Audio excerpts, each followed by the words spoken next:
There is a reason why primal movement patterns or animal movement patterns are one of the oldest training methods. You see Tai Chi and yoga and Kung Fu practitioners and martial arts in general be working on them for the last thousands of years. And that's because it's likely the most holistic type of calisthenics training you can do, combining strength with endurance and flexibility, but most importantly, strengthening that mind-muscle connection to an absurd degree, giving you more control over your body, which is going to benefit you in every single fitness endeavor. So today, let's check out some of the most holistic, most beneficial, and most fun primal or animal movement patterns. If you're ready, let's go and have some fun. Now, when it comes to movement patterns in general, the more complex a movement pattern, the more benefits we can reap from it. So we're going to start with the simplest of patterns and work our way up to more and more complex ones. Bring both hands down on the ground, and all we're going to do from here is extend both legs as much as we can and shift our weight forward above our fingertips. If you can move your spine into extension, that would be amazing. If you have to keep it fully flexed, that's also okay. Over time, we're going to develop all the necessary mobility to do this perfectly with an extended spine, pushing forward, lengthening our entire posterior chain and getting back into our starting position, opening up our hips a little bit. Extension and moving forward and reverse. Now, when it comes to all of these patterns, it's not about tiring yourself out. It's more about perfectly executing movement patterns to train your mind and your muscles to connect in a more holistic way compared to, for instance, isolation exercises or machine exercises, which are very unnatural movement patterns for humans. Moving us to a little bit more complex movement pattern, we're going to start in the same starting position, but instead of extending upwards, we're going to move our knees forward and just extend our entire body into this plank position before we move back into a deep squat, bending our knees and moving through ankle flexion all the way forward with our arms completely extended into a plank position and all the way back. Now, the more relaxed, the more subtle you can stay within the movement, the more enjoyable it will become, and over time you will be doing this without even having to think about it. Your body's going to go through the motions by itself, and that should be a sign for you that you are very advanced when it comes to perfectly executing exercises that require a lot of form and a lot of concentration. All the way forward and all the way back. You can shift your hips slightly to the left and to the right to release some tension around our hip joints, which we're gonna need in the next couple of exercises as well.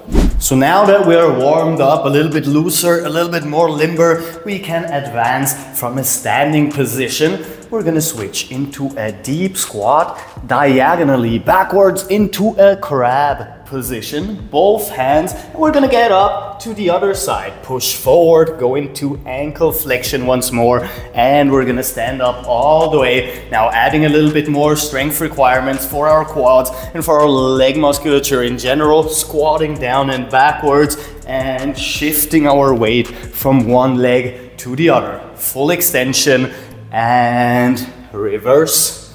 All the way back, push your hips towards your arms and then push them forwards towards your heels. Extend and switch directions. And this exercise feels absolutely amazing in your hip joints, especially once you've gone through a handful of repetitions and you've gotten the pattern down, then you can truly enjoy this exercise.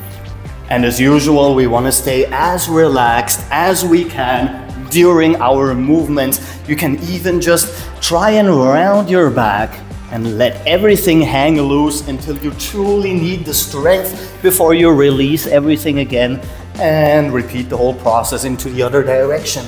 All the way back and all the way up. So we have one more pattern where we're standing in position before we move on to the more advanced or crawling patterns. Bringing both hands down on the ground, and we're gonna move laterally to the left while extending the right leg.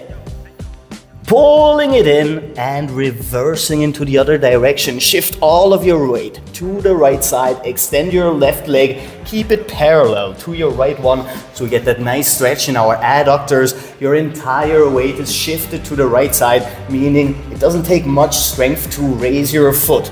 All the way up, pull it in, shift all of your weight, extend to the side in a controlled fashion and pull in again, shifting all of your weight to the other side. If you go through those movements a handful of time, you're gonna find out how to relax and which parts to relax while you are working. That is gonna give you more mobility, more flexibility, and more space to work on what you really need. Full extension, shifting your weight, reverse, and full extension, shifting your weight. Now we can move into our first crawling pattern. We're gonna start once again in a deep squat. This time we're gonna raise our heels on purpose and we're gonna start moving asymmetrically. Our right foot with our left hand and our left foot with our right hand. We also wanna stay as upright as possible in our upper body while actively pushing our hip down and our back into a neutral or even a slightly extended position. Flexing our spinal erectors as much as we can, but we're also never really touching down with our knees. This is gonna force us to not only work very concentrated, but also to build a lot of strength while we are working on our coordination and our mobility. And having worked very much strength dominant on the lower body by keeping our hips down, now we're gonna raise them to put more strength requirements on our upper body, moving asymmetrically once again, left with right and right with left, with the only difference to before being our raised hips. And if you can work on your fingertips to strengthen your fingers and your hand musculature as well, that would be perfect. And if you can't, you can work on your hands. You can even work on your knuckles if that is what you prefer. And keeping the same level of difficulty, now we're gonna go through some lateral movements with internal and external rotation in both of our hip joints simultaneously, working a lot on our ankle, knee, and hip mobility, and the tiniest jumps, switching our hips as low to the ground as possible, opening them up and working on our hip mobility, deep squat mobility, and coordination together.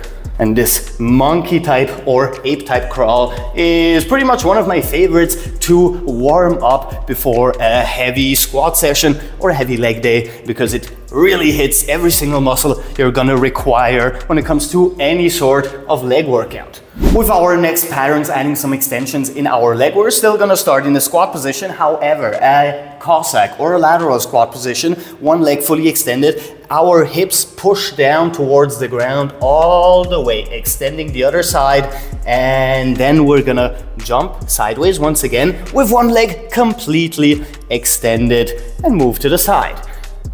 All the way to the left, right leg extended, tiniest of jumps, left leg extended, moving from the right, hips down towards the ground, to the left, opening up and loosening up everything remotely connected to hip flexibility while adding some nice upper body strength with every single jump in short bursts. Moving to one of the more advanced, very flexibility dominant movement patterns, the giraffe walk. We want to keep both legs as well as both arms extended, just like so. If you can, bring your palms down to the ground.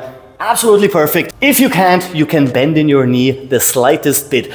And from here, once again, we're gonna move right with left and left with right. Now, with every single step, we want to push our stomach towards the ground into a neutral spinal position, and you can switch it up between moving right side with right side to right side with left side. So basically switching up for a little bit more coordination benefits. And the more you keep your legs extended, your back extended, and your arms extended, the more strength and flexibility and coordination you will be building. And the giraffe walk being one of the most amazing feeling exercises, when it comes to animal movements, and when it comes to basically stretching out our entire posterior chain. Moving us very close to the ground again, a pattern that you've probably seen if you've done any sort of martial arts training, specifically wrestling or Brazilian Jiu-Jitsu. We're gonna go through the duck walk, hands behind our head, bringing one knee down to the ground, stepping into this lunging position, and before we raise the right side, we need to have both knees in complete contact with the floor. And then we step forward into another lunging position, pushing our hips forward with both knees on the ground and stepping once again. With this one, you're gonna of course notice that we have an insanely effective stretch in our hip flexors, in our quads, and in our lower abdominals, as well as training our body to stay fully upright while we're working on our lower body mobility. Not to mention that we're building massive strength all around our hip joints and our core, which is gonna be very useful for all kinds of training purposes. And last but definitely not least, one of the probably most well-known, however most exhausting animal movement patterns will be the gecko or the lizard walk. We've already strengthened every single part we're gonna need for this movement, and we're already very familiar with the kind of coordination we're gonna need for this. So what we're gonna do is once again move asymmetrically, but this time I wanna stay with our entire body down as closely to the ground. Right with left and left with right, adding some full rotations in our hip as much as we can and in our upper body to add a lot of lumbar and even thoracic spinal mobility. And we're going down all the way down to the ground, adding all sorts of strength aspects in our entire body musculature, making this a full body strength, flexibility and endurance movement pattern that should definitely not be missing from your repertoire if you want to become an advanced calisthenics practitioner, or even if you're just looking to be healthy, loose and limber as you age and as you start moving around less and less. When it comes to programming, stuff like repetitions and sets and whatever, I would advise you to stay away from that. Instead, try out all the patterns, see which you can go through very easily, which you can't, and which are a lot of fun and which aren't, and put together a routine that you really enjoy doing. Play around with it as much as you can, try it, add things together and connect some of the patterns, like connecting some of the beginner patterns with more advanced patterns, and see how you feel, because this is how you truly advance when it comes to mobility work in general. Finding the exercises that you enjoy, putting them together into a routine, and since you enjoy them, you will not have a problem in doing them for longer and longer periods of time. And if you're really someone who needs full structure, just go through every one of these exercises for a full minute with half a minute break in between and 2 sets. And if you can do the whole thing, you've basically built full body flexibility, strength and endurance, which together make up the foundations of mobility. With that said, once again, that's sadly all the time I have left for you today. I have my 7th class to teach for today in 3 minutes, so I'm already pretty much at my end. But if you like the video and subscribe, and please guys, check out other videos on this channel, because we literally have new ones every single day, which means that I will see you around tomorrow. Captain Cairo, peace out.